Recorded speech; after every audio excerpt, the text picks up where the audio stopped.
السلام علیکم، نظر چوہان آپ کے ساتھ فوڈس نیو جرسی سے رابطے میں۔ آج پاکستان سے ایک دوست نے بھی بڑے خوبصورت درختوں کی، چڑیوں کے چہچہانے کی لاہور سے تصویر لگائی کہ بہار کی آمد ہے۔ میرے دفتر کے سامنے ایک پارک ہے جہاں سے تصویر ہے۔ مجھے بہت خوشی بھی ہوئی، بہت دکھ بھی ہوا کہ یار اتنا حسین وطن، اتنا خوبصورت ملک، اور کس طرح یہ لبرل مافیا، ڈیموکریٹک مافیا کے ہتھے چڑھ کے، فوج کے ہتھے چڑھ کے تباہ و برباد ہو گیا ہے۔ اللہ کا فضل ہے کہ یہ at least it hit the bottom. اب یہ رائز کرے گا انشاءاللہ، کیونکہ یہ باٹم ہے۔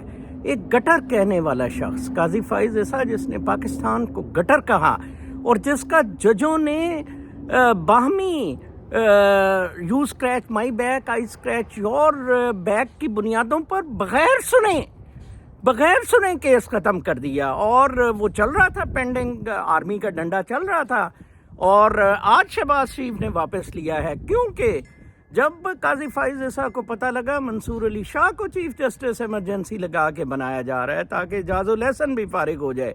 میرا خیال ہے ابھی بھی ایسے ہی ہوگا، ٹھیک ہے جی، کیونکہ ان کو قاضی فائز عیسیٰ پہ ٹرسٹ نہیں ہے جتنا منصور علی شاہ پہ ٹرسٹ ہے، ٹھیک ہے جی۔ تو آج ان کے خلاف واپس، میرا ان کے خلاف جب انہوں نے یہ سرکاری ججوں نے فیصلہ دیا، ٹیمپریری ریلیف اسے ملا، تو میں نے ایک reference from overseas Pakistani file کیا۔ 1.5 سال سے زیادہ ہو گیا ہے جناب صاحب، ستمبر کے مہینے 2021 میں فائل کیا، اس پہ کوئی سنوائی نہیں ہے۔ اس میں that matter should be taken up, اس میں میں نے مینشن کیا ہوا ہے کہ اس نے گٹر کہا تھا پاکستان کو۔ یہ لبرل مافیا، منصور علی شاہ وغیرہ، کیپٹلسٹ سید بابر علی، یہ چاہتے ہیں ہمارے فوج کے ساتھ بندوق کے، یہ رزاق داؤد جس کو عمران خان نے ایڈوائزر بنا دیا، کتنا دکھ ہوتا ہے۔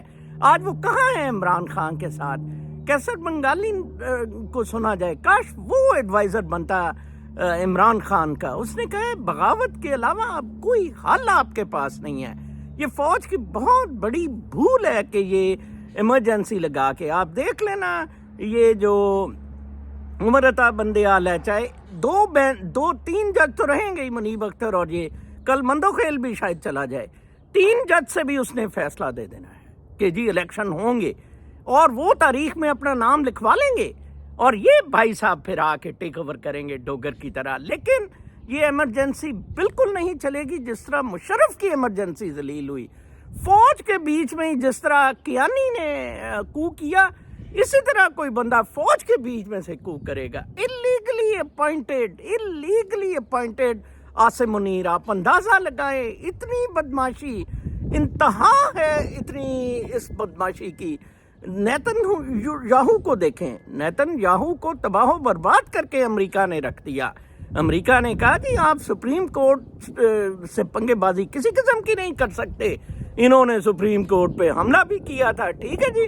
اور ادھر آپ دیکھیں برازیل میں امریکہ نے ڈیموکریسی کی کانفرنس میں صاف صاف کہہ دیا کہ ہم بلسنیریو کا ساتھ دے رہے ہیں۔ یہ الیکشنز ریگڈ اس طرح تھے کہ Lulu should not have been qualified. یہ نواز گانڈا کہہ رہے ہیں نا کہ مجھے اہل کیا جائے، لولو کو کوالیفائی کرنے کا سپریم کورٹ کا کہ یہ کرپٹ سپریم کورٹ ہے، ایک کرپشن پہ بندے پھنسے ہوئے کو کیسے انہوں نے اہل کیا، اگلے اس طرح کی باتوں پر اتر آئے ہیں۔ تو خدا را، آج ایک بتا رہے تھے دوست، 1 لاکھ روپے مہینہ ارن کرنے والا بندہ گزارا نہیں ہو رہا تھا، he left Pakistan for abroad. خدا را بچا لیں پاکستان کو، اپنے بچوں کی خاطر بچا لیں، اتنا خوبصورت ملک ہے۔ صرف آپ کی خاموشی نہ صرف کفر ہے بلکہ اس میں بہت بڑی رکاوٹ۔ کل تک کے لیے اجازت، اللہ نے کہا۔